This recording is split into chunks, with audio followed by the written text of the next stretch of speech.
અમદાવાદ એરપોર્ટથી લંડન જતી flight મેઘાણીનગરમાં crash, અનેક લોકો ઘાયલ, રાહત કાર્ય જોરશોરથી ચાલુ।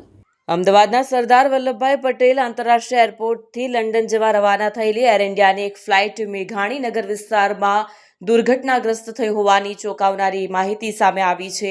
પ્રાથમિક માહિતી અનુસાર ટેક ઓફ થયા પછી વિમાનનો પાછળનો ભાગ ઝાડ સાથે અથડાયો હતો, જેના કારણે વિમાનનું સંતુલન બગડી ગયું અને એક બિલ્ડિંગ સાથે અથડાઈ જતા દુર્ઘટના સર્જાઈ હતી। આ વિમાનમાં અંદાજે 242 મુસાફરો સવાર હતા। ઘટના બાદ તરત જ બીએસએફની ટુકડી ઘટના સ્થળે પહોંચી ગઈ હતી અને બચાવ કામગીરી હાથ ધરવામાં આવી છે। આ ફ્લાઇટ રાત્રે 1:38 વાગે અમદાવાદથી લંડન માટે રવાના થઈ હતી। ટેક ઓફ થયા બાદ માત્ર 2 મિનિટમાં જ આ ભયંકર દુર્ઘટના સર્જાઈ। વિમાન એક ઝાટકે ધડાકાભેર તૂટી પડતા આજુબાજુના વિસ્તારના લોકો પણ ભયભીત થઈ ઘરોમાંથી બહાર દોડી આવ્યા હતા। ઘટના અંગે કેન્દ્રીય ગૃહમંત્રી અમિત શાહે ગુજરાતના મુખ્યમંત્રી ભૂપેન્દ્ર પટેલ સાથે ફોન પર વાત કરી અને સમગ્ર ઘટનાની જાણકારી લીધી। મુખ્યમંત્રી તે સમયે સુરતમાં હાજર હતા અને તેઓ તાત્કાલિક અમદાવાદ માટે રવાના થયા છે। ગૃહ રાજ્યમંત્રી હર્ષ સંઘવી પણ તાત્કાલિક અમદાવાદ જવા માટે નીકળી પડ્યા છે।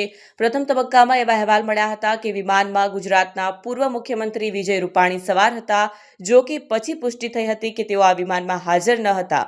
ઘટના સ્થળેથી મળી રહેલી તસવીરો અત્યંત ડ્રાવક અને હૃદયદ્રાવક છે। ઘણા મુસાફરોને ઈજાઓ પહોંચી છે અને તેમને નજીકના હોસ્પિટલમાં સારવાર માટે ખસેડવામાં આવ્યા છે। સરકાર અને પ્રશાસન તરફથી સ્થિતિ પર સતત નજર રાખવામાં આવી રહી છે।